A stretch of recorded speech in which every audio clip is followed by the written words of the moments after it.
Well, hello everybody, and welcome back to week 4, episode 20 overall of our podcast. We continue with making a band month. Zack is here, looking very rested, and he may no toys this week, but plenty of blankets. And we have a special guest, the person you actually want to see on the podcast because we're both boring. It's Andrew Barr. Oh, if you guys are the boring ones, then this is gonna be a sleepy episode. I mean, if we all fall asleep, this will definitely break the longest episode run. Let's do it. Let's break a record. Yeah. The 16-hour podcast. I'd love to see the view counts on that episode. And then we wake up and still continue where we left off for another half hour. One of us falls asleep at a time. We can do that. Barr is here because Barr loves band movies, bands, musicals, maybe me and Zach, probably not though. And podcasts are fun. Yeah, not very much. You thought of marching band? You were definitely a marching band person, right? No, actually, no. Were you a theater kid? Yeah. I'm still a theater person. Okay, fellow theater kid here then. All right, that's good. I still meet together at the orgies. Theater kids and the marching band kids. We're like that meme of that shot from Predator with the two giant muscly. Here's the thing, though. Theater kids are assholes. Theater kids hate. This is the thing that people don't understand. Everyone thinks that everybody involved in a production is friends. Not true. Theater kids hate techies to the bone. They hate us too. We both think they're useless, worthless, and make too many mistakes. And everybody hates the orchestra because one of the 40 people makes a mistake and we all have to restart the scene over again. That's way more work for us than it is for them. You're speaking as someone who's been both on stage and has worked as an assistant stage manager for multiple college shows as well as one professional show. And everyone hates the orchestra. I know, because the reset for them is turn the page back, and the reset for us is change costumes and move large pieces of scenery. Yo, during tech, if one person messes up like a piccolo solo, at least one person has to get back under a trapdoor. It's the worst. Which professional show did you stage manage for? It was called The City of Conversation. Okay, my favorite. Yeah. But in college, I assistant stage managed for shows such as Chicago and A View from the Bridge, and a couple of other shows that I doubt people have ever heard of, such as Shooting Stars. So yeah, the joy of college theater where they can't afford anything, so that they put on the least notable performance possible that they can get their hands on. Yup. All right, let us go ahead to our favorite intro. Mr. Zack Ford, what is the last movie you watched on Letterboxd? Last movie I watched was 13, my home videos from when I was 13. As we talked about before the show, that would be good stuff. But actually, it's the Catherine Hardwicke movie from 2003. Don't worry, our huge fan base, you don't have to listen to me talk about 1985 movies anymore. We have moved forward into the future. It is now 2003 for the next 2 months. So I watched 13 as one of my early 2003 watches. It's a horrible movie. I kind of get where there is a fandom and appreciation for it, because I think there is a realism to the treatment of pubescent teen and the struggles they go through that's very honest and open, and I would say somewhat maybe empathetic with their experience, but you can also tell that it was written from the perspective of a teenager, because it was co-written by Nikki Reed, who co-stars in the movie, who was 15 at the time, and there is just a little bit of unawareness of other people's perspectives through the movie, and I think there's some real problematic handling of how they treat people of race in this movie, because the only black people we see is more or less the underworld that she falls for. Her starting to make out and do drugs with black men is her 13-year-old version of rebellion, and that's their whole role in the movie, is purely to be there as this dark underbelly, and they almost are like 95% black. So it's not even like a diverse group of guys that they hang out with during her troubled period, amongst some other issues as well. So I would say the movie maybe had importance in 2003. And as far as being, perspective, we haven't really got a chance to see, but now I also think for like the perspective of a teacher, it just didn't ring as true to me. It's all very like abrupt and quick. But as a 13-year-old, I loved it because I was like a nerdy 13-year-old, and I was like, "What the fuck? Kids are doing drugs, you're doing whippets, who's doing that?" And I just like it was just like another world for me. Yeah, I mean, I don't know. Bar, have you seen this movie? No, never heard of it until today, honestly. So I've watched it a really long time ago, and I remember this was always the movie that people were like, Catherine Hardwicke is not a bad director, and then they point to this movie because after Twilight, people kind of had soured on her. Yeah, I do kind of agree. I don't remember having as much of a commentary myself when I watched it originally on like the race in the movie and the use of people of color. I just didn't like the movie that much, but yeah, it does sound like it falls into the weird stereotype of like the way a white girl is rebellious is by being around people of color, which is pretty yikes in a world now where interracial relationships are not uncommon. They're actually quite common, and it's a very normal kind of everyday thing. So that treating that as like, man, she's so gangster because she's hanging around with black people is kind of it's not a great look, and has aged, I think, particularly poorly. It kind of has a privileged teenage perspective of what it means to, have a rough period in your life. So in some ways you're saying that like it's designed for an audience that may be white and upper class and view their child hanging out with a bunch of, lower income brown people as like a bad problem. What this character goes through is like an unsolvable, horrible, catastrophe to the family because she was like doing some drugs with black kids. Yikes. So that's like the worst thing that happened in the future. This is like the Nancy Reagan movie right here. All right, Mr. Barr, what was the last movie you watched on Letterboxd? The last movie I watched on Letterboxd, I watched because of two reasons. One, I have to study it, and I love this movie. Two, I also didn't want the movie that I talked about here to be The Road to Morocco. So I watched In the Heat of the Night. Great classic movie. Rod Steiger, Sidney Poitier. As much as Rod Steiger does a great job in this movie, Sidney Poitier should have won that fucking Oscar because, goddamn. Basically, it's a crime movie set in the South, Sparta, Mississippi, and there's a murder there.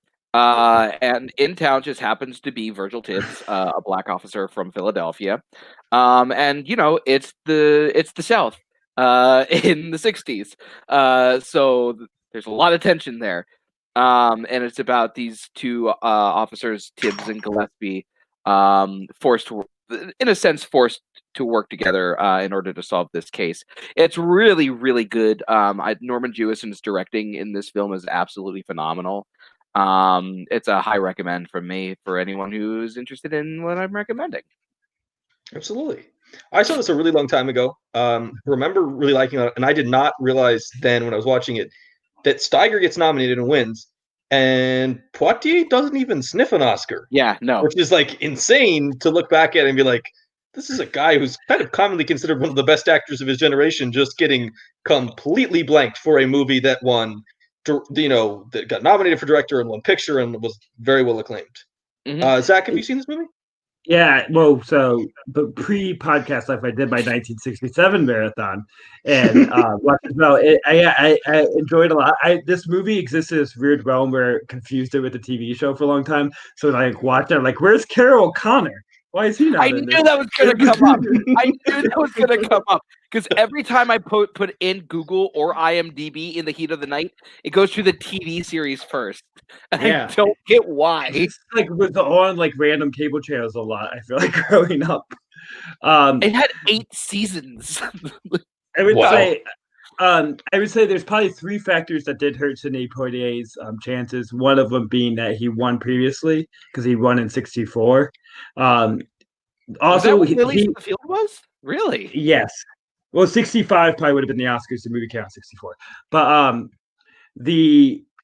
he also had like one of the all-time great years in 67 because he had like Guess Who's Coming to Dinner and To Serve with Love all the same year, and that might have like split the votes. And the third thing, racism probably also hurt his chance of running. Probably. Yeah, racism feels like maybe the most likely portion. Give it to the white guy in the movie about racism. Just like the lead actor is, I can't finish the joke because I can't remember names. Who's the lead? Viggo Mortensen. God damn it! Let's go. Hey, at least in Green Book, they fixed the racism and gave the Oscar to the black guy. Yeah, he got. Oh yes, but supporting actor. Wow, Zack just when you win a supporting podcast award, make sure you complain about that. I'm the lead, maybe. These pimples are the lead. We're saving that for supporting actor month in a few months, guys. Oh yeah, supporting actor month coming up. We will only. I mean, do we have to? We could do actress. I'd love to do a Jessica Tandy, deep dive. You want to do a whole Jessica Tandy month? I just really want to do Driving Miss Daisy 4 times in a row. Let's see what happens. I just watched Cocoon. She's in Cocoon. All right, well, we will write this down on our list and invite Bob back for the Driving Miss Daisy month. Yeah. Wait. Yep. Get ready, Mario. You have to watch it 4 weeks in a row. Oh God, what have I done? I hope you like Cars. Hey, Car Month potentially coming up. That would have been Car Month. It's Cars secretly going to be white too. people being friends with black people and saving racism month. All right. The last movie I watched on Letterboxd was the Kevin James classic, Here Comes the Boom. For some reason, I've been rewatching Kevin James movies. I also watched The Dilemma. Here Comes the Boom is such a weird movie. I watched it originally the first time, was not a UFC fan, and then I watched it this time as a UFC fan, and it is ridiculous. It is a completely ridiculous movie in hindsight because they had a bunch of famous UFC fighters in the movie, but those guys are all the early characters, and the final fight is against a guy 99% of UFC fans would not recognize, know his name, or realize he ever fought in the promotion. It's one of the weirdest movies. James is supposed to be a heavyweight, but looks smaller than a real-time light heavyweight. It is just a bizarre movie in general, and falls into the trap of all studio comedies in that the guy looks like shit and the girl is like way too hot for him. Like what Salma Hayek's like, man, Kevin James is exactly what I want. Salma Hayek has no better option in the world than Kevin, I teach school and drive a motorcycle, James. Like, wait, you just described a really cool guy. Yeah, he drives a motorcycle. And he teaches. Yeah. This is basically my life if you place a motorcycle with a hybrid car. I would like to say for the record, if Zack ever becomes a fighter, I will definitely corner him and carry the stool as I watch him get brutally knocked out. and stand in the corner of the octagon going, "Get up!" When we go there's legitimately a part of this movie where famous UFC legend Buzz Roden is yelling at him to get up and stop getting hurt. Well, when they inevitably call us the podcast charity boxing match, I will gladly let you be in my corner. Stay in my corner, babe. Zack, I'm sorry to tell you this. If they want us to fight, I am definitely going to be the one of the two of us fighting. That's just going to go much better. That sounds boring. Why put someone who actually knows what they're doing? He's got a point. Because I don't have a child, so if I get brain trauma, it's less damaging. But I have a child, so if I die, there's just another version of me to carry on the torch. So I have a child. I will say the one good thing I will say about this movie is the first fight he has. He charges at the guy. The guy hits him straight in the forehead with a knee and knocks him out unconscious. And I laughed for like 4 minutes. It's a very, very funny moment. They succeed in that moment. They don't really succeed in the rest of the movie. And then the movie ends with like just a pathetic fake display of patriotism that makes no sense in this movie. And is like, I think they're trying to make you feel good. but I just found it sappy and like disgusting, and it made me like the movie less. It really just appealed to that Kevin James fan base. Yeah. This is one of those movies that like when I remember it came out, and I just kind of remember it coming and going, and everyone like brushing it off. And then weirdly, recently, like I've been hearing this swell of people who have been like talking about how much they love that movie, and I have no idea where that swell came from. I have no idea where you're hanging out. I was talking about Here Comes the Boom. Yeah, I mean, it's such a weird thing because, like, if you want to, I think I could rank 100 2010s comedies that are better than Here Comes the Boom. Okay, go. Like, go. All right, let's go. All right, Two Jump Seats, Blockers, Game Night. The Campaign's better. The Dictator's better. The Favorite's better. No, legitimately, I would watch. You lost. So many... The buzzer went off. No, it's just I don't. Yeah, that's a weird movie to suddenly fall in love with because, Kevin James is one of our more limited comic actors. Like, there's a lot of comedic actors who make a career of just playing one character, and Kevin James is at the most limited and arguably least talented end of that scale. Yeah, like he's just not that funny. Well, which is weird because I remember seeing there was like a comedy special he did called "Don't Sweat the Small Stuff," or it was called "Sweat the Small Stuff." I remember watching that back and going, "This dude's real funny," and it just does not transfer to acting. I think if you watch his movies, apathy is a really big thing. He does not seem to care. Like if you watch even the worst Will Ferrell performance, he is trying, and it may not click and work and make you laugh, but he's clearly trying to put on a character. Or Sacha Baron Cohen is the same thing. Sometimes it doesn't work, but he's clearly trying. Kevin James clearly just puts on a leather jacket and shows up. Yeah. And that's kind of the end. And then he like takes the lines and they give him some cue cards and he just reads them. Like he plays Kevin James in every movie, and Kevin James isn't very interesting. And it doesn't work in comedy. It doesn't work in drama. It just kind of, he's just kind of there. And then you're like, okay, I watched that movie, and you move on. And you're like, he's never the best part of the movie. And you're just like, I don't know why they keep giving this guy roles. I mean, he clearly makes money. For some reason, there is an audience for him. Did you see that movie that he was in this year? I think it was like Hannah or Grace or like the one where he's a Nazi. Yeah, no, I did not see that one. Is that good? I have not seen it either. I heard it's okay, but I heard that it's the one time he gives a performance, which is he's trying something. Yeah, he's doing things with his eyes, as every actor needs to do when they do something creepy. Is they've got to move their eyes a lot. Yeah, you got to do the thing where you look down and look up, but your eyes don't move with your head. Damn, they roll up later. Damn, if you look at his career, you just Google Kevin James and take a look at his movies. It's just that is a bad slate of things. Like he is either the lead in a terrible movie, or he's like the 19th person in an Adam Sandler film, and that's like his entire career. Hey, except for 2005 with a Hitch. True. I guess I've never seen Hitch.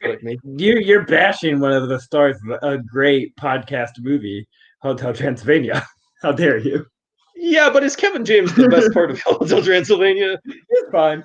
He's okay. He's playing himself Frankenstein. Yeah, and like that's the thing. Kevin James is either you're like he's okay, or like that was bad.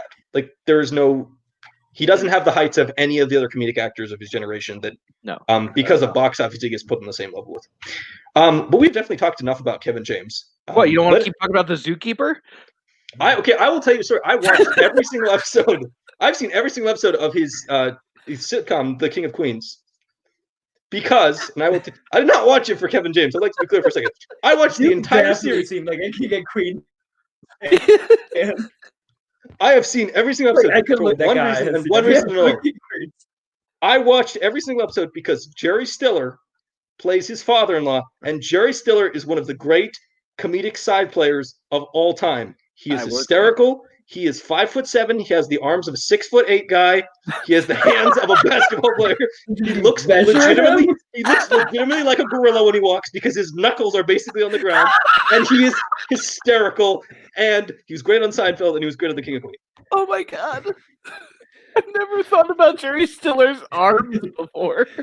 It's like half of his comedy is the fact that his body just doesn't make sense, but it's also he's so funny. Oh my god! And now I've killed Barr. It's the Jessica Rabbit symptom. Your body should not work with the way that you're standing upright. It's a normal-looking man with cartoon knuckles. It's a classic in comedy. John Cleese, another person, body makes no sense. 6'5", 160 pounds. He's just a tall man. How did he not fall apart? Okay. There's the How I Met Your Mother joke of Jason Segel walking like Bigfoot, and that's what people think he is. And I've always took that as a personal attack. Jason Segel. Now you want to talk about comedy stars that work in movies? Jason Segel. There you Very go. funny. Yeah. More work. He doesn't work. Jason Segel is just a good example of when you're like a tall and like just average weight man that somehow, if you look at just the back, it's so much bigger than you would think it is from the front. The back just like grows when you look at it from a different perspective. I'm not gonna be honest. I thought that was a dick joke for a second. So you hear Jason Segel's name and go, dick joke. No, you just started talking about it looks bigger from the back, and I was like, what are you talking about? Yes, the penis looks huge from the back when you just look under, like under the paint. This is the dumbest episode we've ever done. We did it! Yeah! Oh, who knew Barr was going to be the one? Come on, where we get to say the word taint. Never forget, Jason Segel basically does a striptease into like a wriggle in Forgetting Sarah Marshall, and it's wonderful. There was a great Jason Segel penis joke in 5-Year Engagement when Emily Blunt is like, "Don't worry, I've seen your penis in like 50 different ways in every kind of weather." And there was a point when they try to have sex in the snowbank. I'm gonna get real personal now. There's a point where I'm with Sarah, and I just like think about like, oh, we're like a real couple because I feel like she's seen my penis, and I'd be like way possible at this point. I wish I could see the faces of the people who like are just scrolling through iTunes and be like, "Oh, there's this podcast, and they're doing an episode about the Music Man, and it's just 5 years talking about Jason Segel's dick." I like to say on behalf of the podcast, I'm sorry to Sarah. Remember, Sarah was supposed to be on this episode for her 2-minute blurb. Sarah, she's gonna come in. No, don't.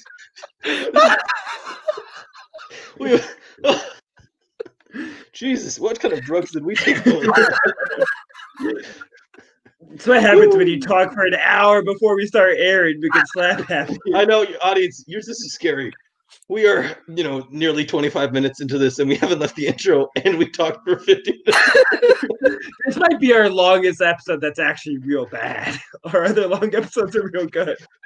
I think this episode is great. I don't know if it'll be understandable to anyone else, but it's a good episode. All right, moving on. The Music Man. Much less dirty. Can't transition. Are you sure? Nudity. There's no nudity in that movie. In fact, you show elbow, they throw you someplace. There's just a lot of strategically placed bass drums. There is that one moment and you got trouble where someone's pants you see someone's knickerbockers below their knee. So hey, you do. Yeah. We do get the old lady to really exaggerate the word balls like 3 times. That's balls. Zack. I do not think they realized what that would mean in the future connotations. Let's face it, it was the same back then. Yeah, there was multiple sex jokes in this movie because then there was like I do it with your daughter all the time behind your back. Like, do you want me to do it in front of you? That was great. That's a fucking joke, Lucas. That's about. It was a good joke. It's fair. It was fair. All right, Mr. Zack Ford. Hit us with the plot summary. Your world famous plot summary. I definitely thought this part was taken out because we have not done this the past 3 episodes. No, we did not do it in one episode. I missed one episode. We didn't do it like this whole month. Okay. Anyway, it's not true. Myself, so I'm not laughing over this. Zack Ford, hit us with the plot summary. Yeah. So there's a train. there's a bunch of guys on the train, and they start singing and like train rhythm. Why? I guess the train shakes you enough that you just start repeating words. And they're mad at and the story of another salesman because he is making all the money by not being completely honest, and they're jealous. And then it turns out that guy was on the train all along. Who knew? And so he gets off the train in Iowa. The best place to be a salesman. And Iowas are full of hateful people. You heard it here first. Everyone in Iowa is a hateful, mean jackass, especially if your name is Caleb Boatman. At least that's how the movie wants to portray Iowans, that they're, not welcome to people from outside the state. Sounds some like very, right? Yeah. So he comes in, he's trying to, sell the act of making a band. That is what he sells. He carries a suitcase, and I don't know what's in the suitcase. I thought it was instruments, but you can't have that many instruments. He was holding them in his pockets. Where those instruments come from? The gods. I don't know. So he just like charms people into wanting to be part of this band by like saying, "Oh, look, you have feet. You must be a good dancer for the marching band." I don't know. And he has to like woo the librarian, who also happens to be a piano teacher, just because she'll find out he doesn't know how to play music. So if he gets her to love him, then she'll ignore everything else, because women, they're dumb, according to that guy. And so he gets a lot of people to join him. Molly Weasley gets her son a French horn or whatever instrument he plays. He like falls out of a tree, and they're like, "Hey, let's get him an instrument." This is my favorite part of the movie. Little Ronnie Howard falling out of trees, saying, "I'll be in the band." And they end up finding out that he was a con man all along. And before he leaves town, he decides he can't leave town because he fell in love with the librarian pianist, and they all say, "Oh, it's okay, because he taught us to like life." I don't know, to like be happy, and it doesn't matter that this guy just took all our money for a marching band. And then they form together a band anyways and say, "We're gonna make them play," and they play just like bullshit for 2 minutes, which he could have just done anyways. If he was gonna be able to make them play bullshit, that could have been part of his con. He didn't need to disappear. That's how people are gonna be satisfied with that. So they were satisfied because it's like, my kid, he like knows how to blow in the metal, and they're really proud. And then the town's happy forever after. I would just like to note that at one point, Zack said library pianist, as if we were still like having the conversation from a little earlier. Oh, yeah. Library penises are only in Squid and the Whale. I would like to point out, this movie also, at the end of this movie, just randomly becomes a full band of like adults who then perform a number for no reason. When they and it makes no sense. The end credits. And they are all the exact same instrument. Yeah. I mean, minus the fact that it goes from like 20 kids to like 100. I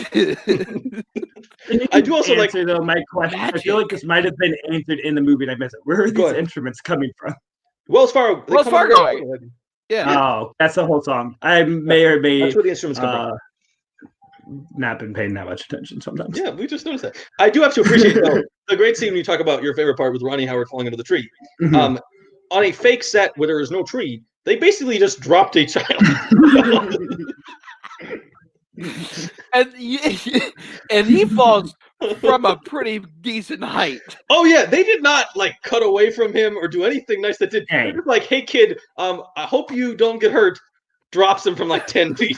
Wasn't his dad like a stud man? It was probably like in his family. It's like, "Hey kid, time to do the family trait. Jump from this rope." Definitely a labor violation. Have you ever heard that in Die Hard, the scene where Hans is falling, they actually did not tell Alan Rickman that they were going to drop him? That's exactly what I'm expecting with Ronnie Howard in this movie. They just have him set up, and they're like, "Hey, Ronnie, what? I'm sorry." But then he's just like so happy when it comes up. Yeah, it's a shocking scene. It's like the first time he ever spoke. They give the credit to the music man. Maybe it was the fall that helped him build up some confidence. Head injuries cause confidence. Zack Ford's the motto. Hey, I have hit my head so much, and I can tell you, I do not have confidence. So that's welcome to our new podcast. How things work with Dr. Zack Ford. So let's talk about pencils. This is just the spin-off of asking questions.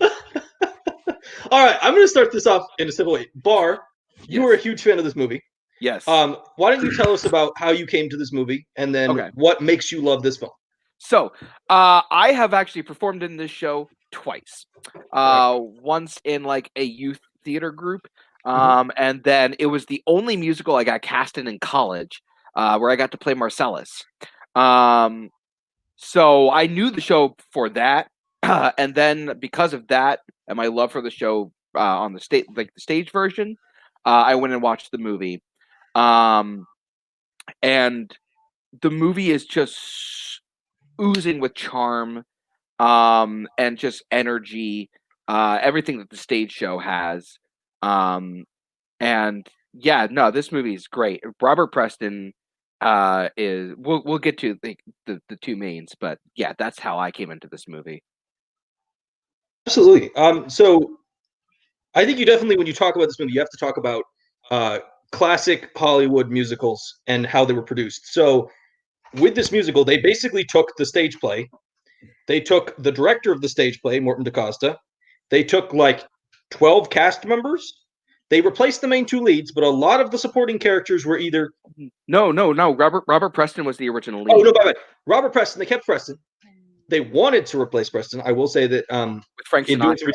They wanted to replace him with Bing Crosby, Cary Grant, or Frank Sinatra. Famously, Cary Grant told them, "I can't do it better than him," and that he wouldn't. He told, I believe, Fred Warner that he wouldn't see it if they didn't cast Robert Preston. So I mean, thank God they all would have been better.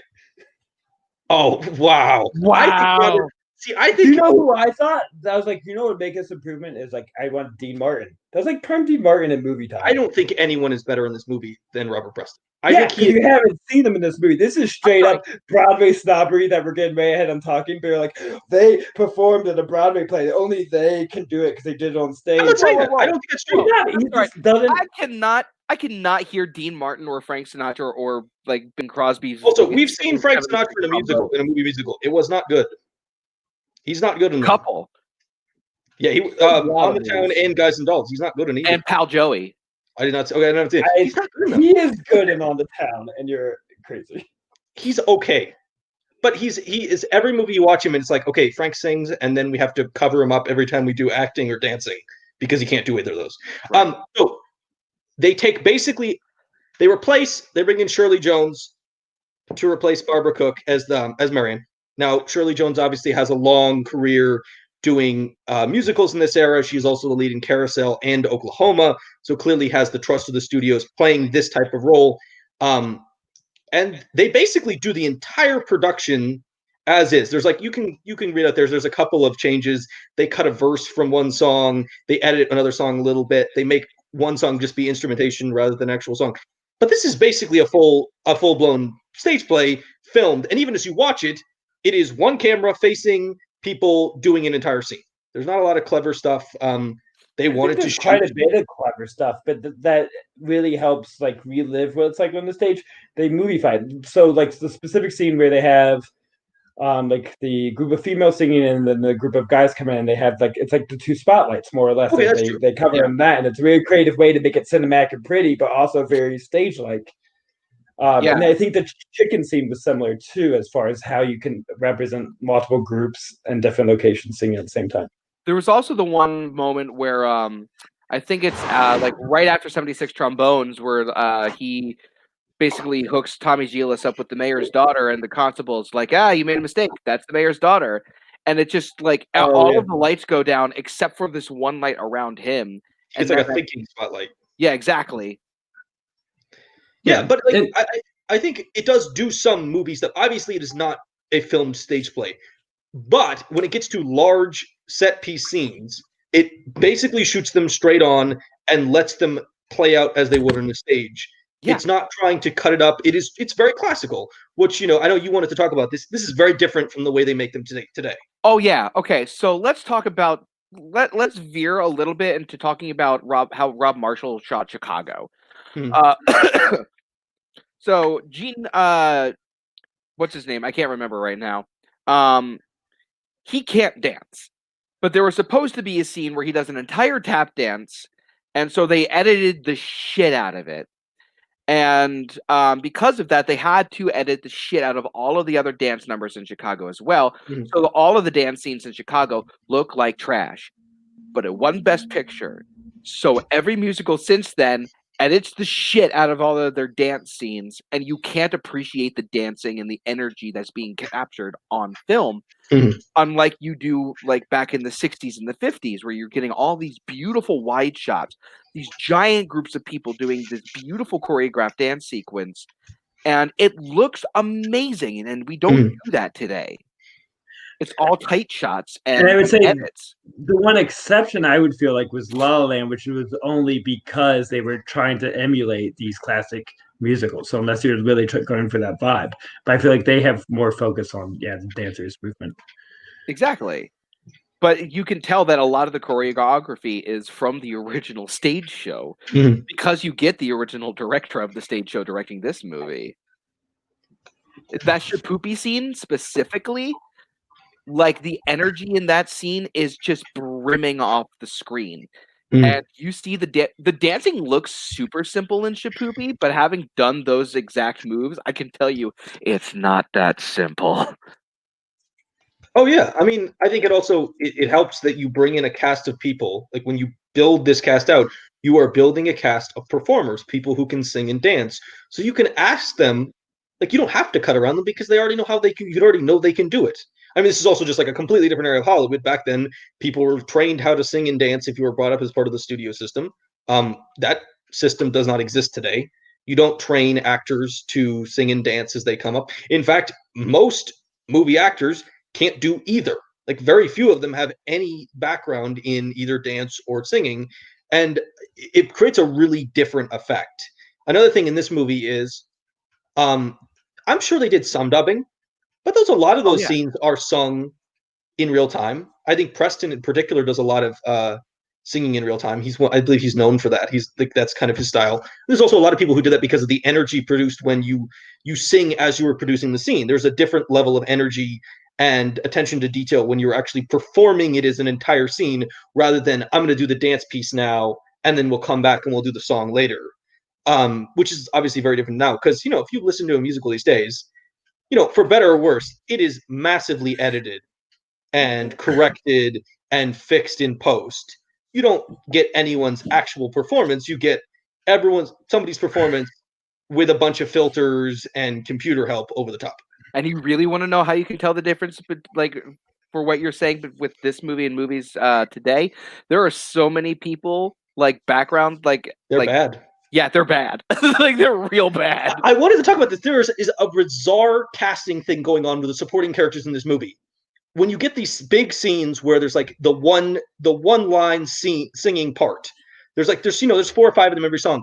2 or 3 of them are really good, and you're like, I get why these people were cast in these roles. And then there are people you're like, you're legitimately terrible. How did they not cast somebody better?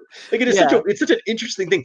But in some ways, that's very much in line with the original musical tradition, because if you watch a stage show, even at like the really high levels, there are going to be people that are not great at one of the things, and they might be in the ensemble cast because they're great at dancing. Yeah, but they can't sing. Yep. And you can cover that up for almost 99% of the musical, but that 1% is when you can hear them, but we accept the flawed nature of that singing part because they're the lead, they're the main front and center dancer in another sequence. Yeah. And in some ways that reminds me of stage productions where you will have those people that are good at 2 of the 3 things, but not at the other. Yeah, absolutely. I wanted to backtrack when you were talking about Robert Preston's, live singing and how that brings energy, because I think that's really important to what this movie's trying to do in a number of scenes, and important to that character, especially the pool sequence where he is trying to, he's basically like a televangelist almost, or like a super church leader, getting all the crowds and masses angry. And I hope maybe that's one of those live scenes, but I think the energy he's able to deliver through that song, because it's really about the rhythm and the passion at that time that you got to be able to feel what the audience is feeling as far as to get that anger towards what's happening. It's part of he's a charming huckster, and to be the charming huckster, I think you need that lively, energetic feel that you can understand why people are buying what he's selling. Absolutely. And I'm going to go back to this. Barr needs to talk about this. Robert Preston, to me, is the number one reason this movie works. Absolutely. And I think that the whole movie as a whole is good, but the movie takes a step down every time he's not on screen. Mm-hmm. He is the thing that works every single sequence. He is so charming and so good at making this kind of sleazy character work for him. The fact in a lesser actor, an actor you liked less, the fact that every time somebody asks him a real question, he lies and diverts would come off a lot worse. But because he is so charming and he gets people to sing along with him and he's so complimentary, he's just really good in every sequence. And to me, he is the number one reason this movie works. Yeah, and he's super funny. There are like some little subtle moments that I picked up this time, which are great. Like there's this one scene where they're having this little 4th of July celebration in like the high school, and it's a really bad presentation. And there's just this one shot of his face just looking everything going, and you can tell in his face, he thinks that this is such shit. But he doesn't say anything, and it's just all captured in this one look of, oh, what the hell am I doing here? That is a really yikes scene. I don't want my earlier comments to be seen as I think he's badly written. I think he's really good.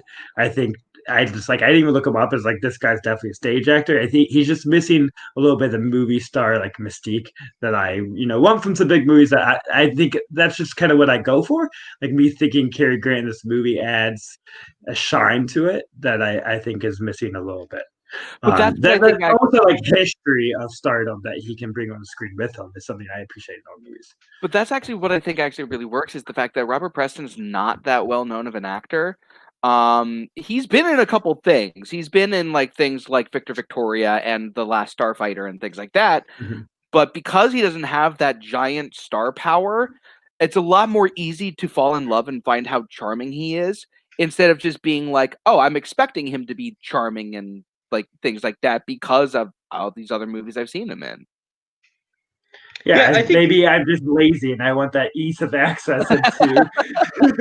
Oh, I already love this guy. Like, but I do feel like I was less like forgiving at all, and I have a lot of not problems. It's a silly musical. It's okay that they like redeem him really easily, but I think I would have less issues with how easily he was redeemed if it was someone I already like also fell for him. Like I just didn't fall for this guy as much as I would have felt for Cary Grant. But yeah, of course you're gonna forgive Cary Grant.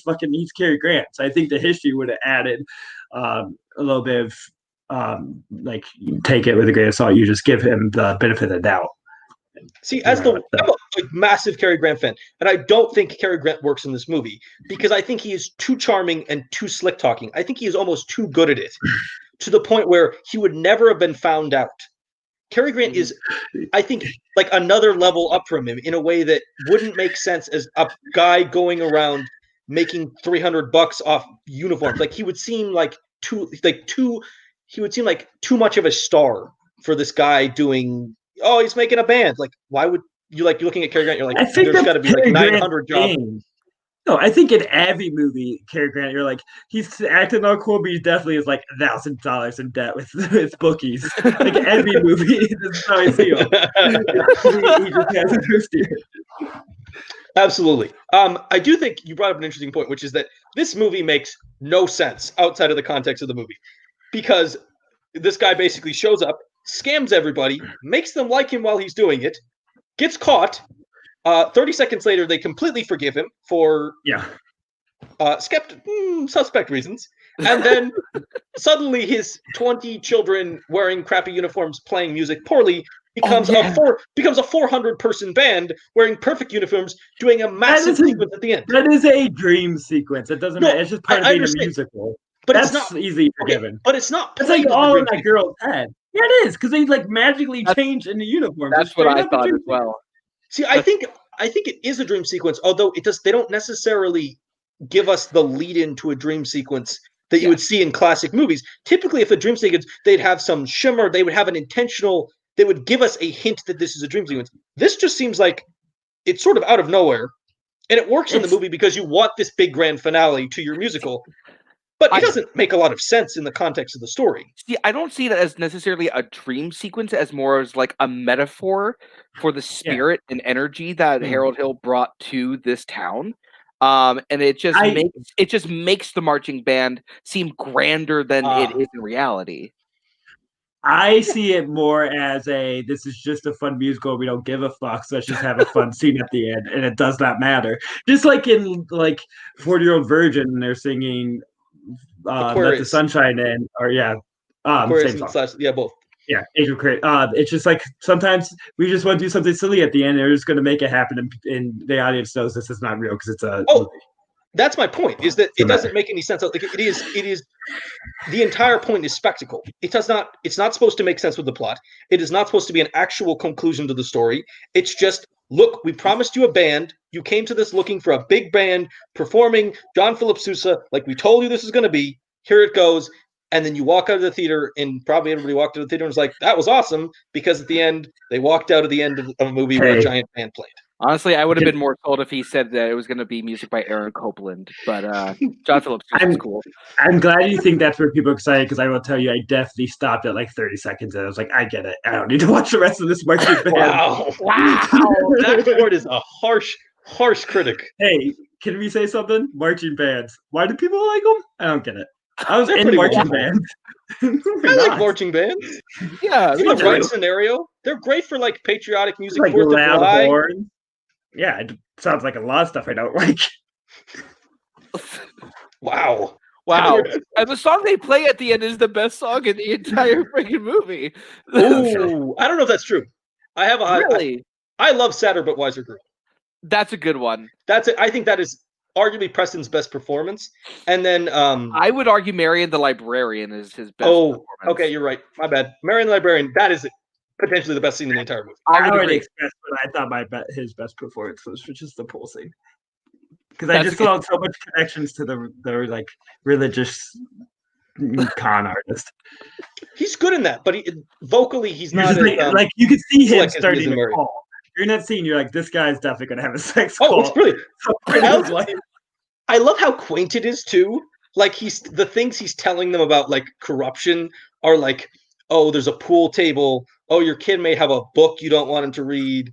Oh, just use his foot to move the camera. That was kind of amazing. It was, they have a book. They have a book. Oh, he's buttoning his knickerbockers. I don't understand. As this is an outdated movie, and then I have no idea what is the knickerbockers below the knee thing. I don't understand what that means or what the connotation. There's a couple things that I could point out. Okay. So there's the one line about Cubettes and TaylorMades. They're all different brands of cigarettes at the time. Mm-hmm. And then when he says, I'm going to cover up a telltale breath with Sensen, Sensen was basically mint. Yeah. So a lot of it is basically just really, really small things that we think of now. But it literally is just from a comic book, your town's going to go straight down the shitter. Oh, it's wonderful. That's the best thing too. It's so small. It's he gets this entire crowd convinced that their town is going off the deep end over your kid may smoke and dance to the wrong music or ride a horse the wrong way. And it's great. It's just great. It's can great. I also say that watching this in 2020 made me feel real, shitty, because it is pretty relevant to how the Midwest, in a lot of ways, outside the major cities, still behaves, and it just became more of a in this it's innocent, and they just want their kids to be good, but it became a lot more. That mindset became more dangerous. And acidic. So it was hard to take this in the lighter fashion. I know that's not what the movie, the atmosphere of the movie was made. It's gets a bit of doubt, but I still may be a little uncomfortable. So it's fuck these people. They don't accept, new things, which is, anti-trans, anti-racist, and that's Or what these just, like- people grew up. This is what these people grew up to be, and you know that. Lucas, Or your even- favorite game. You know this whole town all voted for Trump. Well, Iowa's not exactly a Democrat country, so that's probably true. I do think that there is the one that's most obvious is the book censorship. Like these people definitely burn books. Oh, Like- for sure. Oh my God. This like the first time you notice it is like when the mayor's wife comes in and she's like, "You are giving my daughter smut," and it's just Persian poetry. Yeah, it's funny. It's the most basic stuff. It's like it's just How writers dare that they go it's writers that- that are not like the Bible or like highly religious stuff. Yeah. Like, it's not even like she's not giving out, the Communist Manifesto. Like there's nothing actually wrong with any of this stuff. Like no person would look at this and go, "Oh my God, she's giving out, bad books." It's the most. They're eating sandwiches on the grass. It's right in another country because it was like Persian. It was just like from a different like race they didn't understand. Like Madame Bovary would probably be the most burned book in this city. I mean, you just listen to that title, Madame Bovary sounds real sexy. It's true. I mean, it's just funny. They get so riled up over so little, and it is interesting. The mayor has this. How people act. Like the mayor has this huge thing against like the one phrase "great honk." Like every time Tommy Gila says "great honk" and the mayor's around, the mayor's just like. I think if my kids, my students, not my Thea, who's 1 year and a half and isn't too dumb to know any words, but if my middle schoolers spoke like this, I would probably have to quit my job. If they just like randomly, great honk, ye gods, she's a beast. Like she is. Did you just like give birth out of a comic strip? Is this who you are? No one speaks like this. The mayor's daughter is like genuinely kind of irritating. Oh my God! Okay, Ye Gods was kind of charming the first 2 times, and then she adds at the end of literally every sentence.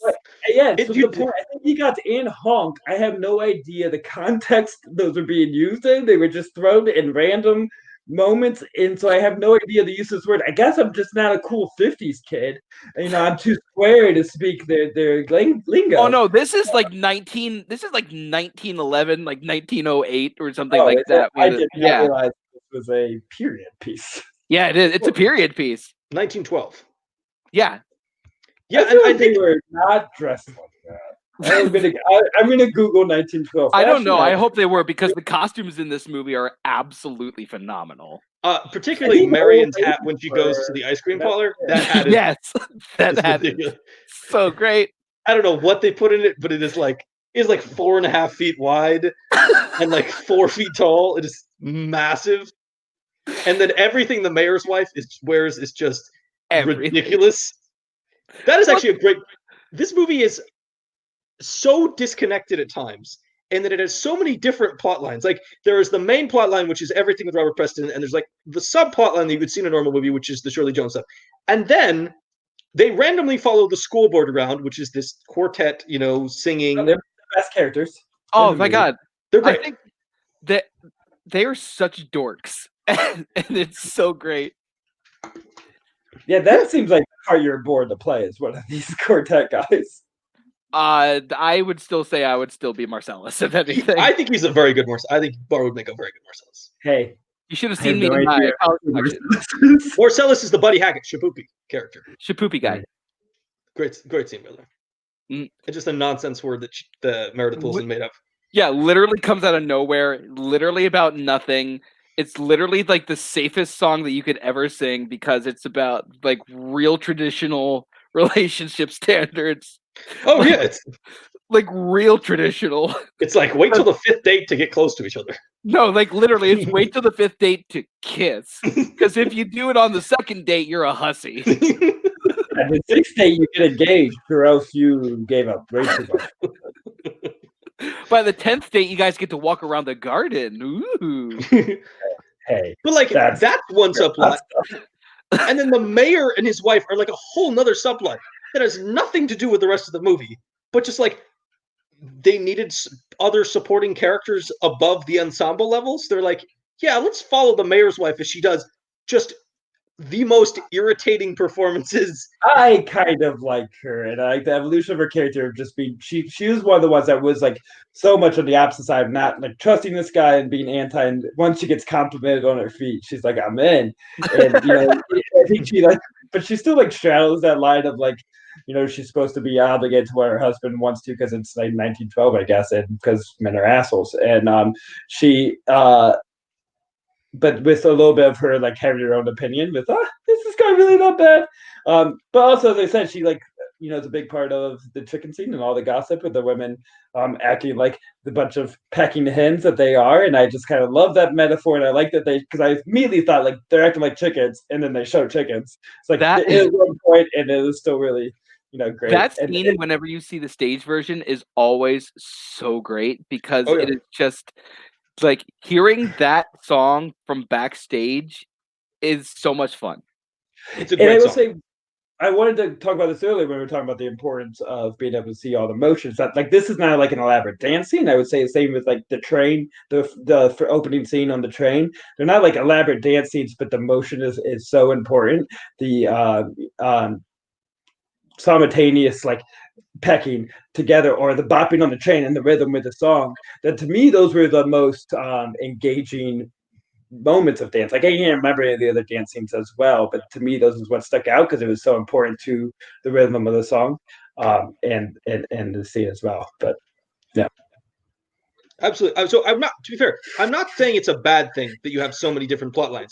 It just is very interesting that you made a musical where you spent quite a lot of time away from your main characters, and it still kind of works and comes together because they interact at times, even though you could, I mean, actually, I think if you look at this movie made today, you probably cut a lot of the stuff with the mayor's wife, and you might have cut like half the school board stuff. I would say that a modern day retelling would probably cut out the school board entirely, which would be a terrible move. Oh, I agree. Because you can make the argument as a director, we can't make a 2.5-hour movie. They don't matter to the plot. You could just have the mayor do everything that they do as it relates to Robert Preston. You don't really need them. They are great. They matter so much to the music. Like they're almost like the backup singing group for every song.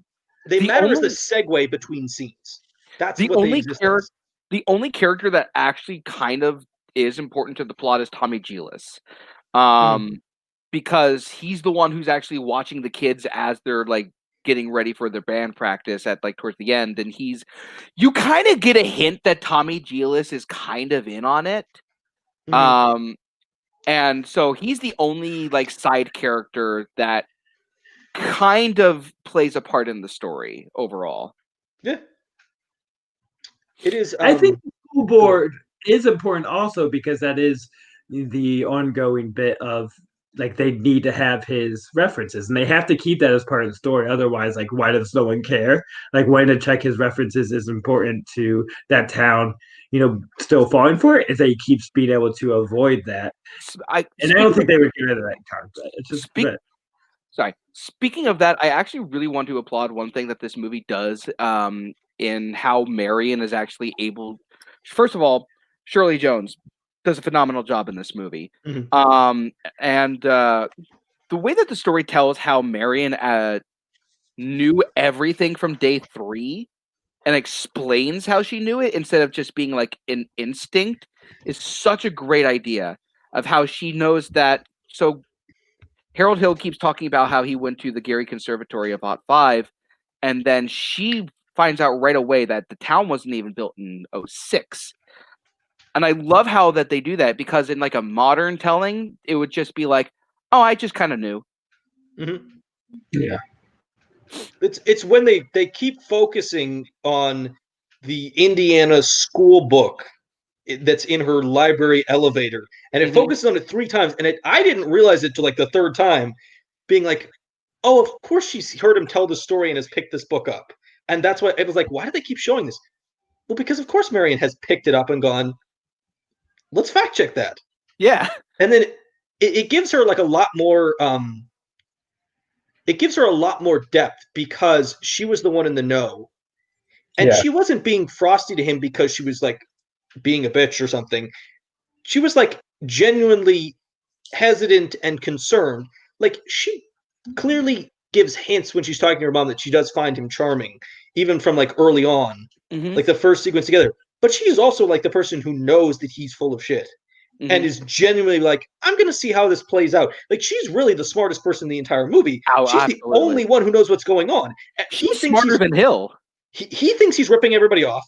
Everybody thinks that he's completely legit or is like bumbling around and can't actually get, him cornered. And she's the one who's just like kind of sitting there being like, she's the person in poker being like, I got the royal flush. I'm just sitting here while you guys bid this up. There's also that, like, not that she's like too cool for the city, but she, in a way, is like above them because she's probably sick of all their gossiping. That they're him talking away. She's been part of that gossip. She's gotten accused of having a relationship with a guy she considered her uncle and only being given library rather than like earning it. She's probably just like kind of sick of the town, and they make you understand how she might have some animosity towards the society. So when she figures out what's happening, she's like, yeah, fuck them. They deserve this. Yeah, and she plays it so well because she could easily come off as just a super bitch at the beginning of this movie. But she's still so charming and relatable, especially during the piano lesson scene when you first kind of get introduced to her. Like, it could be very easy to not like this character, but Shirley Jones is just so good in it. Well, Goodnight, My Someone, I think, is one of the real moments that humanizes her, and it goes, oh, she's not just this. I think she comes off a little bit as like she's pure intellectual thought. Like, that's her only mode of communication and the only way she thinks. And then you have the song, and she's like, wait, she's singing a very much a romance ballad.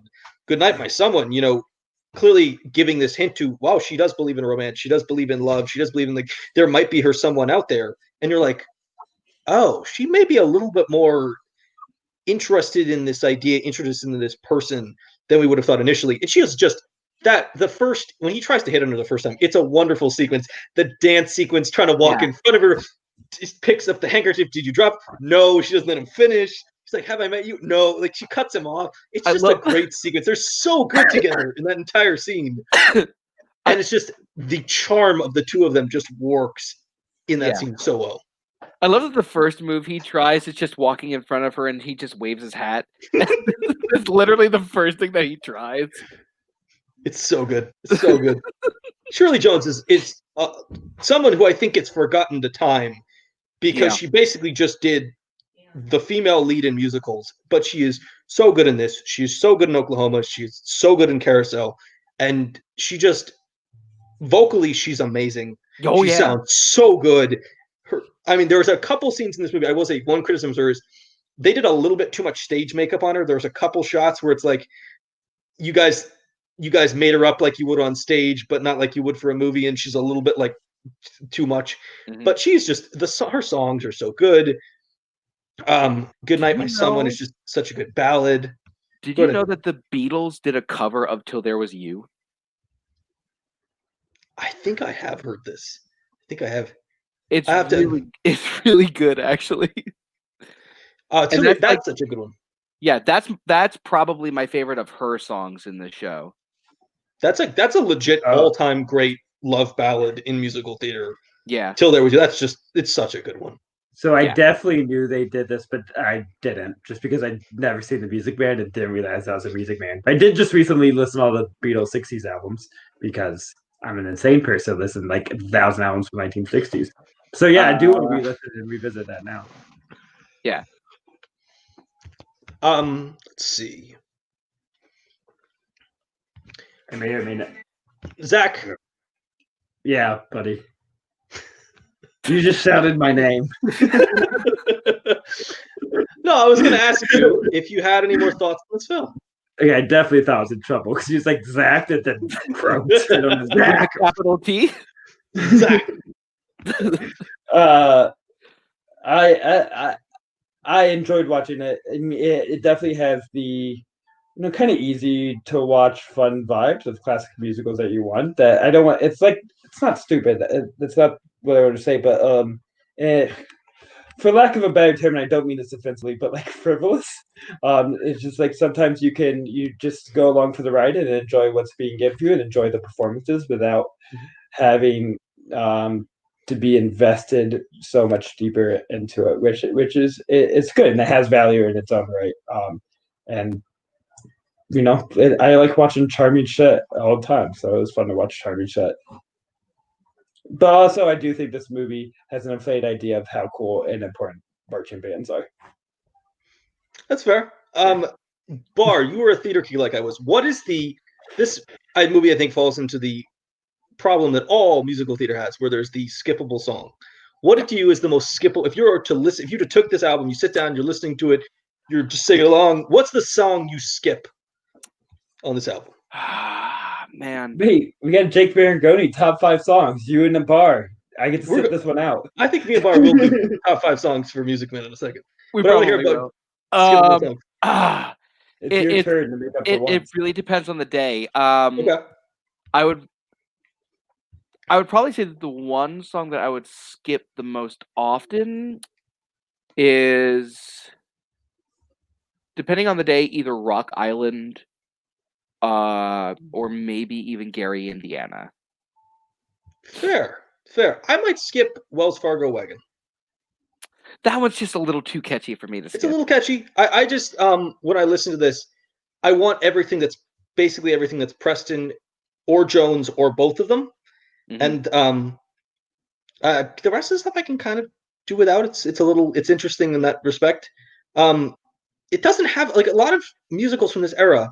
They have the great number that is not the leads, and this doesn't necessarily have that. If you look, I think when you and me, and we'll do the ranking in a second. I think if you ranked your top 5 from this, you're going to go with a lot of Preston or Jones, and I think that is where the movie lives and dies. Yeah. Let us continue on to our second segment. We're going to talk about the band in this. I'm going to make Zack talk about the influences of this band, and then Barr and I are going to do a quick little top 5 Music Man songs.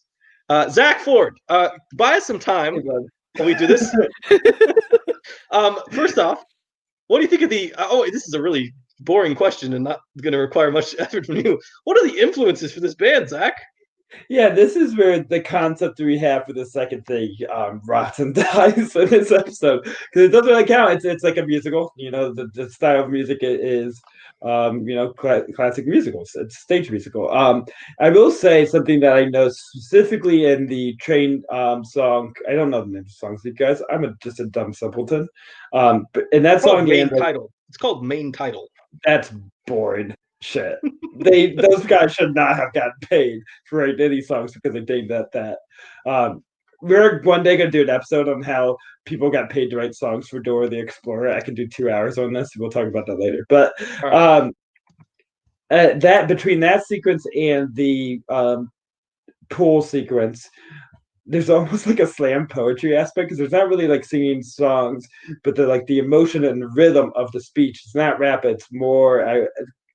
I would say it's like slam poetry, just dumb slam poetry about trains for the first one, not trains, but about salesmen. But so I think there is, slam poetry was not a huge thing then, but there were some aspects, that I just found connected to that realm of musical poetry. I don't know. And marching band music, of course, which somehow has stood the test of time and been a big deal for centuries. Because I think people like bombast, but really, can we just agree that it is like liquefied, dumbed down classical music? Like, let's take great classical music and just make it loud horns and simpler so that teenagers can play it. Whoa! It is a great tradition in the American epic for brass band. Tradition to take a brass band and play "Hey Ya," or just play awesome, dude. There are like entire contests every year where brass bands play amazing works. You get 160. If you can get 160 instruments, Sabbath, and went, do you know what this Paranoid needs? It needs some fucking tuba, and they should never been louder. Wow, don't hate on the tuba, Zack Ford. Wow. I played tuba for like 2 weeks. Did you play Paranoid by Black Sabbath or Crazy Train?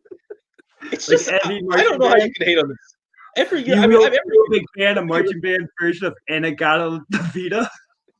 No, but I am a big fan of a marching band's version of Hang On Sloopy. So every year there's a video that comes out of like a 116-piece orchestra, brass band playing a song, and it's amazing. And I do not think we should diss that. No. Yes, for the easily pleased. And how dare you dismiss the musical talents of people like Aaron Copland and John Philip Sousa? Yeah, I could have done better. John Philip Sousa is great. Yeah. I don't know if anyone is listening to John Philip Sousa. His shit rocks. It's Are you just like hanging out in your apartment or your parents' basement? I forget your life. Are you just hanging out in your parents' basement, like writing your papers and listening to like fucking tuba music? I was listening to Mozart, which is also great. But no, I have listened to John Philip Sousa, and it's awesome. You feel like you can get up and run anywhere. It is a great feeling. That's what they should have put in. All right. Shut up now. And Zach and Mr. Barr and I love and this movie. This is a bit of combination of my like angriest and just like being dumb episode. My dumbest and angriest episode. Decker just doesn't care. Decker is the type of person that if he doesn't care about your thing, he's going to destroy it. We definitely have been such a Zack hot streak with like 3 movies that I love and talking about like musical styles and things that I love, and then I have to like talk about fucking marching bands. I do have to say, for the record, if you look at the 20 movies we've covered, way more of them are Zack movies than Lucas movies. I know. It's like I am great at selling musical instruments to small towns. Like, legitimately, we've done 4 months of podcasts. 3 of those 4 months are your topics. Yeah, because you go, Zach, what do you want to do tonight? And I go, same thing we do every night. Do whatever I want. Let's do some 4 movies. And not until we get to Zoo Month, which is a few months away. Hey, that's real. That's a real Zack month. I don't know what I want to do that. Zack's I want to be a zookeeper. We're gonna do Zoo Month. We're gonna do Peter Pan Month, and then Curious Case of Benjamin Button that we do backwards for the whole month. I'm going to tell you something. If we did a 16-hour episode of this podcast where we fell asleep for 12 hours, it would still get more views than your Benjamin Button podcast. My concept has evolved because now what I decided is I'm going to tape it for 30 years, starting with the end, a minute a day for 30 years, and moving to however time I need. A minute. What? Do the math. 30 years. How many episodes do I need to do within a year to get done? But a minute episode, talking about a minute. And then, so by the time I air it, it's going to start with me as like a 60-year-old talking about the first minute Benjamin Button. And then with me. I got to tell you something, buddy. The movie is not some Richard Linklater shit, motherfucker. 30 years watching Benjamin Button. Although I have a whole. That's what it feels like watching it. I have a whole journal. I went the opposite of Brad Pitt in that movie. I have a whole journal that's nothing but podcast ideas related to Benjamin Button. I have to be honest. My great idea for a month is we just do Paddington Month, where we watch Paddington once and then Paddington 2 3 times in a row. 3 different times because it's wonderful. And Zach will. We did do a bonus episode where we just like make up the script for Paddington 3. We just script read for Paddington 3 that we created. All right, and now let us do the thing that people really want to hear, which is that we do a top 5 Music Man songs. Bar, do you want to hit me with your 5? Sure. My 5 is Sadder But Wiser Girl. All right. Nice. Perfect. Great song. It's my number 2. Choice. Am I doing my number 4 now? Explain about it. No, explain why. Okay. Sadder But Wiser Girl. It's just a really fun song. There really is no point in this moment for this song to exist other than just to be like, hey, this is why I'm not actually gonna fall in love with the librarian. But it's just this really fun, bouncy, catchy number. It's only like 2.5 minutes. And it's this almost vaudevillian style piece, which is just really charming. It's just, it's a great denial song. It's like, he's like, I know I am not falling in love with her. No, I really don't like her. And then he like, says all these, it's very witty. It's probably the best lyrics of any song in it. There are some other, maybe Marian Librarian is probably the only one in contention. Those are probably the best two lyric songs wise, and the other ones are more ballads but less impressive. It's just a great scene. The dance sequence that goes along with it is really good. It's like a really good classic musical trope where it's the two-hander, where it's the male lead and his best friend, and they do like a fun little sort of jokey thing about the romance in kind of classic musical form. When a romance happens, the male sings a joke song with his best friend, and the woman sings a love song with her best friends about how she's falling in love. And that's kind of very classical musical theater formatting from the 1950s and 60s. So my number 5 is "You Got Trouble," the first one, when he first stirs up the audience. I love this because it kind of, I think vocally it is not the best compared to some of the others. He sounds a little bit rougher during this one. It's clear that I think this is the one where it's the clearest that he's singing live, because he does sound a little out of breath after he's doing the running around sequence. I will say that I can prove that it's not live. Really? Yeah, because there's that one point he's still singing and he runs up to Marcellus and he licks his fingers to fix his tie, but he's still singing something over that moment he's licking his fingers. I think so. I think it's a mix, because there's definitely I can say it's a mix, because there's definitely moments where it's like, yeah, you just did a bunch of running around in a circle, and now you can hear the voice, like the hoarseness a little bit starts coming out. It's not as silky smooth as he's normally, because he's just running around trying to do a dance sequence. What's your four? I can. My four is Shapoopy. Interesting. Not on my list. Good song. Well, Trouble was my number 6, so it wasn't on my list. All right. Yeah. Shapoopy, it's literally, as I said, it's kind of stupid in how conservatively romantic it is, but literally the horn section where it's like literally just the dance, it's so infectious. It is. And there's a reason why, like every other musical that ever references this show usually will pick this song, and it's because of how just joyous and infectious it is. Yeah, it's a great scene, and I think the dance adds so much to it. The dance really plays into the music. You can see the movement almost perfectly times itself to the tune and the beat, and it is really impressive in that respect. And it's also just a really fun, like the classic, like, this song means nothing. Yeah. It doesn't do anything for the story. It doesn't do anything for the characters. It's just like a fun sequence where you're like, oh, Buddy Hackett's been around this entire movie. We should probably give him something to do. We give him the one starring number so that the character is not a waste. So he's more than just the best friend. And it's just, it's a really fun sequence. And Peter Griffin does a great job of it. You know what I'm referencing. I think I have definitely seen this. My number 4 is "Goodnight, My Someone," the reprise. Ooh. Oh, that's a good choice. I love the thing I love in musicals is when you have a guy and a girl in a romance sing their own songs earlier, and then in a reprise at the end of the film, they start out by singing their own songs, and it turns into a duet where they sing the other person's part. And I think this works so well, and you end up with Harold Hill singing about how he's found his someone, and Marion singing about how she's found the 76 trombones and the big impressive display. And it is kind of it's the moment that you kind of realize the relationship has something, that they've switched almost the roles, and the way of using music to do that, I think, is just really impressive.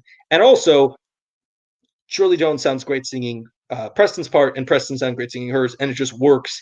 And I'm always kind of a sucker for this type of song. They do it in West Side Story. They do it in a lot of other ones. Yeah. Where it just works really well. Yeah, no, I think that's a really good choice. I didn't think of that one. I kind of wish I did now. So thanks for making me feel inadequate. My number 3 is 76 Trombones. Interestingly enough, not on my list. It's a great song, but it's not necessarily my favorite. That's fair. Once again, it really is the infectiousness of this song. And it's just the way that Hill is like just performing, and just like he's selling everyone so easily, and everyone else is getting excited alongside of him, even though he's excited for a completely different reason. And it's just that the joy that this entire song brings. It's the best dance scene the second best dance scene in the movie. And it literally is just the way that this song is structured. It's just so it's a great mid piece to really like finally sink the teeth into the audience. Mm-hmm. You're talking about the original production in the gymnasium at the beginning, correct? Yes. Great sequence, and I think one of the first moments you really realize this movie is ridiculous because they're doing like crazy swinging and jumping off trapezes, and I'm like, this is a weird choice for this high school gymnasium that really just looks like a large meeting room. Suddenly have but it is kind of great because they it's got like Olympic gymnastics like equipment in there. Oh, it's great, and they use it so well, but they also just like the movie is so kind of goofy to begin with, and just kind of fanciful. They just kind of roll with it. I love the him starting to get the audience into it while he's like getting dressed is like a great such a con man tactic. The fact that they don't catch it is kind of amazing. Like he's literally putting on a fake hat that he's just ripped apart like his old it's such a sloppy production that it's great that but it's also Robert Preston is so charming and so good at selling it that it doesn't matter that the entire setup people should look at him and go, what is wrong with you? Yeah. Who are you? You literally just ran up on stage and you're suddenly singing at us. I know, and it's such a great scene because it continues on from, of course, the ridiculous production for the 4th of July where the mayor can't read a line correctly. He doesn't know what's happening at any moment. And the whole scene where Tommy puts a firework right beneath Eulalie and literally he kind of gets away with it. Nobody stops him. He walks like 20 feet in front of everybody, puts the firework, walks back to his seat. It blows up. She goes, I'm shot. I don't know why. And then they literally have to go, who did that? After Tommy, it's like, it's not even good. He didn't even hide it. He's the only person who could have done it. I think it's because everyone else in that auditorium, maybe save for like 4 people, we're looking at him going, no, she deserves it.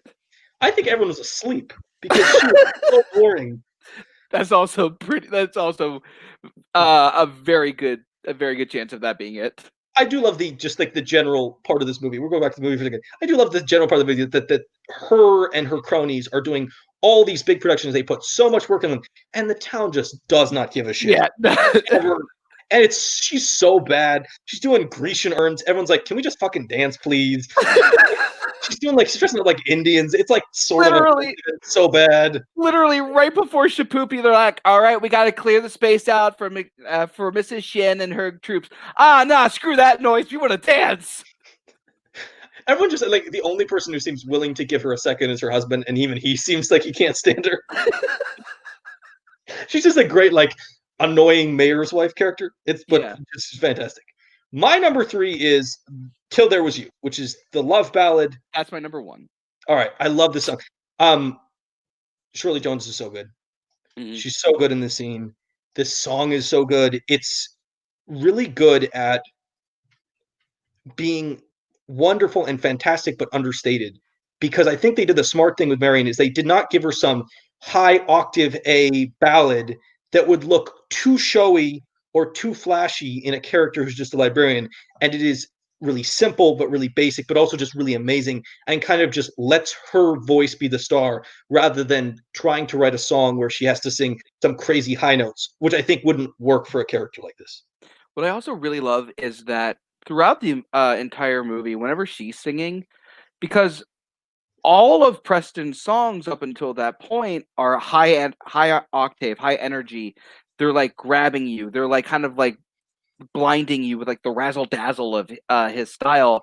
And then this song comes in and it just really brings everything right back down to earth. The melody is one of the most beautiful melodies in any musical I've ever heard. It's great. And it's just super romantic in its lyricism. I honestly, this is one of those songs that I feel is in like the Great American Songbook. That's not actually in the Great American Songbook. Mm-hmm. It really should be. I mean, it feels like a song that it fits almost any relationship. It's like the most basic love song, and it's so simple. till there was you. That's every relationship. You didn't know the person was there till they were there, and then you fall for them. That's like the most basic description of any romance is I couldn't hear it until there was you. And that's kind of like that's every relationship, and that's why it is so simple but like so perfect at the same time. What's your number 2? My number 2 is Marion the Librarian. That is my number 1. It is the best dance sequence in this film. Agreed. I love it. It's still flashy razzle dazzle hill, but it's doing it in such this smooth way that it's very subtle and understated. But lyrically, it's also got some of like the most clever lines. Like there's the whole line about what if I happened to stumble and busted my whatchamacallit and I just laid there till my body had turned to carrion. Like, I'm sorry. How many times have you heard the word carrion in a song? Not often. It really feels like it feels like Meredith Willson became Stephen Sondheim while writing this song, because this feels like Sondheim lyrics where you're like, you rhymed, like Stephen Sondheim is known for, he rhymes words that should not be rhymed together. They don't make any sense, but he just does it because he's like, I'm going to rhyme them and it's going to be fun. And it just works. It's a great scene. And I love how they use the environment. Like, he's bad at rhyming. Zack, just to be clear, hey, I don't actually know. I know anything about Sondheim, but you'd say this person rhymes this word with a word that doesn't actually rhyme with it. The words rhyme. They just are not words you typically see rhymed together. That's the brilliance of Sondheim. Just haven't said anything in like 20 minutes. You're bored. No, back to Mary the Librarian. I love the way they use the atmosphere of a library. So the idea that he's going to come in there and sing a song to try to seduce her, to try to make her interested in him. But he has to play with the fact that it's a library and he can't make any noise. So there's all these jokes of him getting shushed in time to the music, her getting mad at other people for getting involved with his dance sequences, him threatening to drop marbles in the library. There's all these like really funny, like the stamping to the music is great. Yeah, the stamp is just rhythmically in time. So good. It's just a great use of the scene.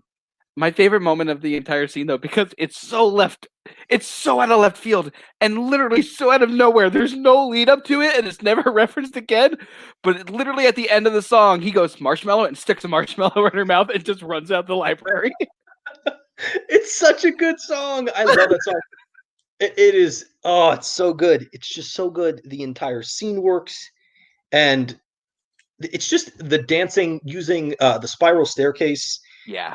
Dancing walking up the outside of it, dancing into the inside of it, sliding down it, using the elevator. Like they use in musicals. I love when you can take advantage of the entire like set. Like a lot of time he could have done a song in the center with her at the main area and just done the song there. But it is way more effective, and then he gets everybody else involved in it. Like it could be just a them song, but he also sits down. He taps this. I love that there's a moment where he taps the person sitting next to him, and then he starts tapping on the floor, and that person turns around and starts tapping the floor, and then taps the person next to them. I love those like sequential movements, dance sequences, where it's like each person gets another person, and then they start dancing on the tables, and they dance on the benches, and then they start dancing on, and then she gets mad at them and tries to stop them. Yeah. Then he sees her getting mad, so he tries to stop them too, even though he started them in the first place. And it's kind of just like a great example of him being just this like sort of anarchy that he brings in, this like fun anarchy. Like it's not a bad anarchy, but like he's just like he's this fun like chaos that he brings into the town. And there's this one great moment where like these 4 really dorky characters are all like shoulder like grabbing each other as they're dancing with Marion. It's like through the aisles of the like to the bookshelves. It's so great. And then Tommy Gillis and the mayor's daughter are also involved in this. So it kind of just brings in it's a great scene for them, but it's also a great scene for everyone around them. My number 2 is The Sadder But Wiser Girl, which you would think had your 4. Yes, 5. It's a great song. Yeah. It's so good.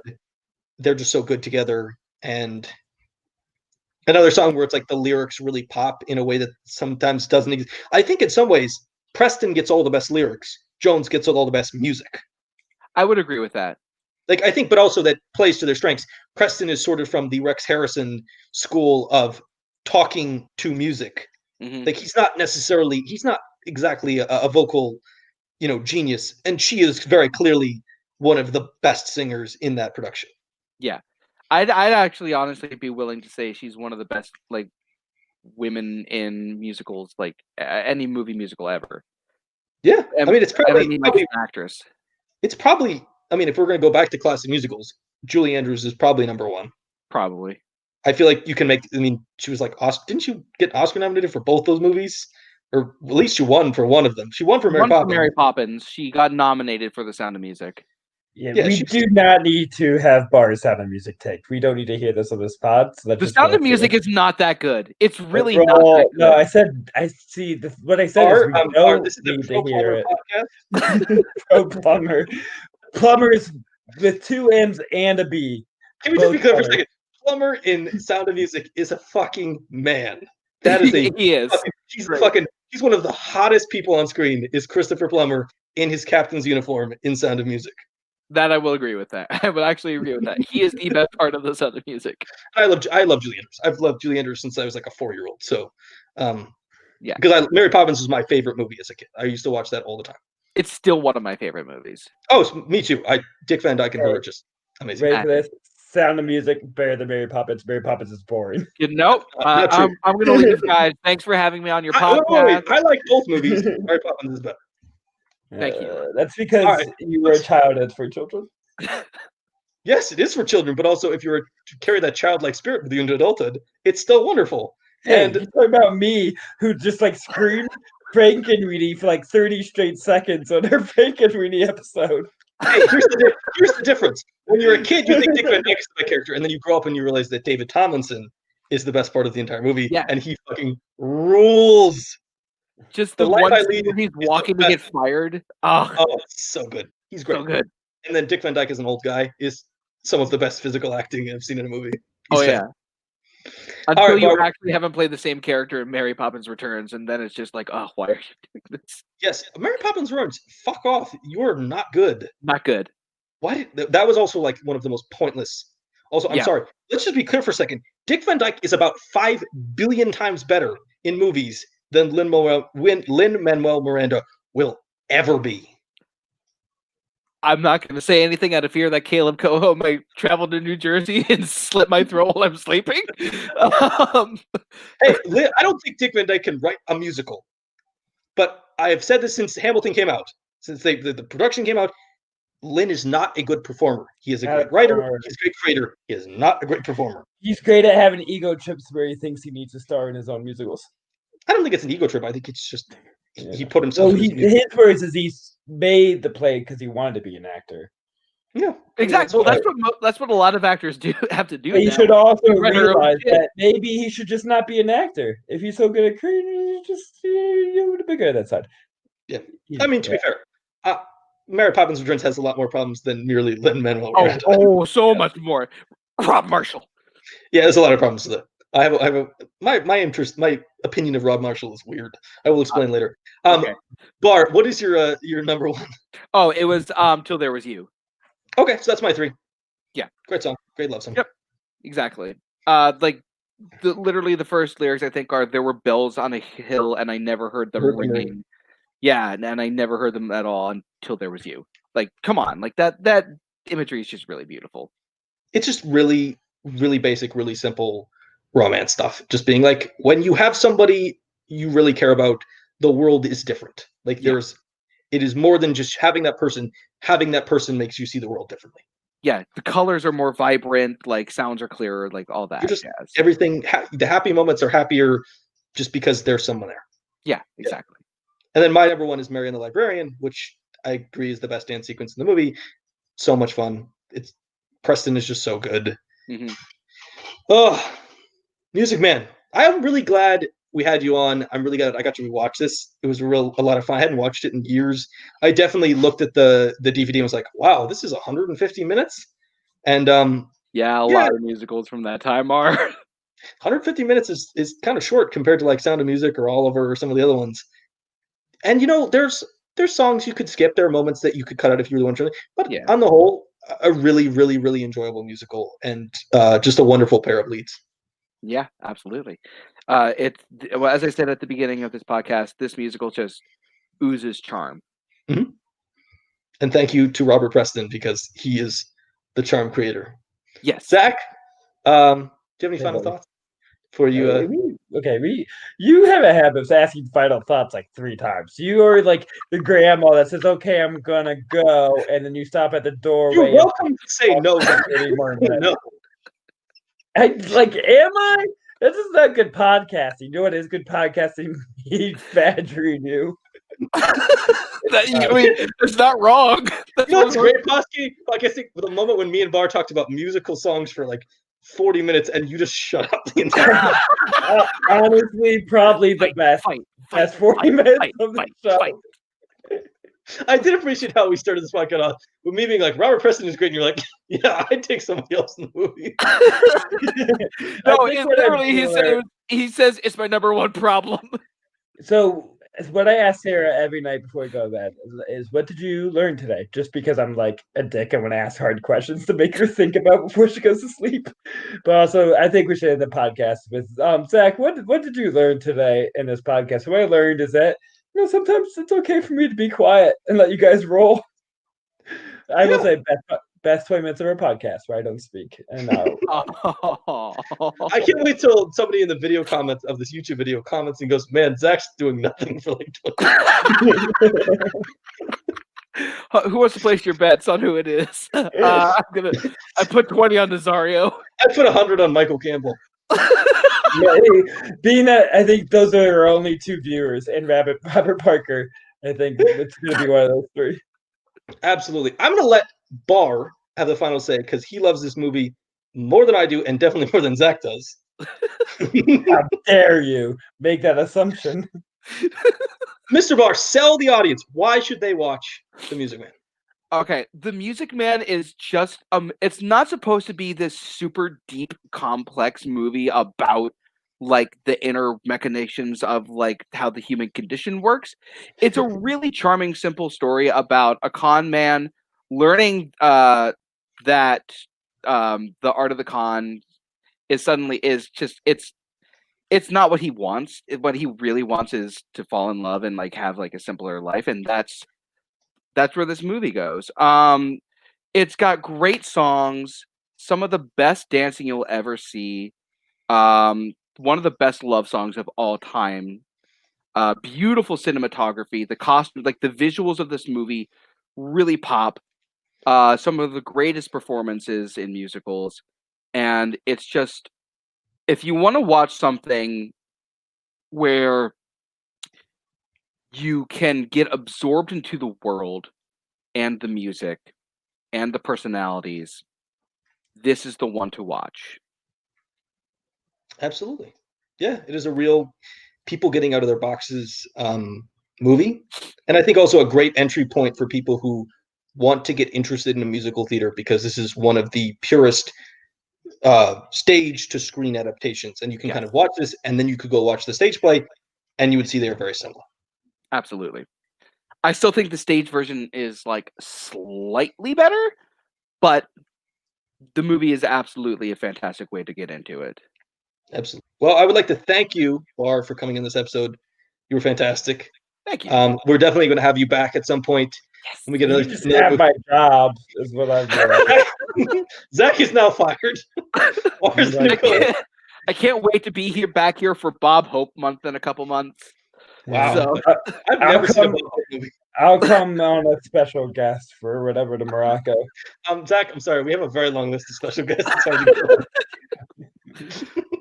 Barr, we hope you will be back to join us when we do our special episode for this month on Emmett Otter's Jug Band Christmas. Yeah. Which is a great movie. And Zach will probably like, because it has puppets and not real people. Jugs! I love jugs! Did you say jugs or drugs? Both, I think. All right. Jugs. We have spent way too much time with you. Barr's moments were all great. Zach and our moments were kind of mediocre and probably should have cut we ended. But I'm questioning my whole life choices. We'll see you on the bonus episode in a couple days, and we will also be announcing the January topic on the episode. We will see you then. Thank you to Barr for killing it this episode, and thank you to Zach for being here. And I said nothing. We will see you next week.